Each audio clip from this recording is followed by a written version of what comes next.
తెలంగాణ రాష్ట్రం వచ్చినప్పుడు ధనిక రాష్ట్రం. ఈ ధనిక రాష్ట్రాన్ని చంద్రశేఖరరావు గారి కుటుంబం చేతిలో పెడితే ఈరోజు అప్పుల ఊబిలో తెలంగాణ రాష్ట్రం కూరుకుపోయింది. ఆనాడు నెలకు 500 కోట్ల రూపాయలు అసలు మిత్తి కట్టే అప్పు ఉంటే ఈనాడు ప్రతి నెల అసలుకే 6,500 కోట్ల రూపాయలు ప్రతి నెల కట్టాల్సిన పరిస్థితి వచ్చింది.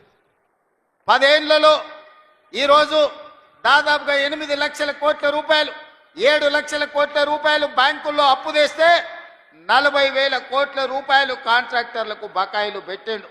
ఇవాళ సింగరేణికి బకాయిలు పెట్టిండు. విద్యుత్ శాఖ డిపార్ట్మెంట్కు ఉచిత కరెంటు పేరు మీద రైతులకు ఉచిత కరెంటు ఇచ్చినా అని విద్యుత్ శాఖకు బకాయిలు పెట్టిండు.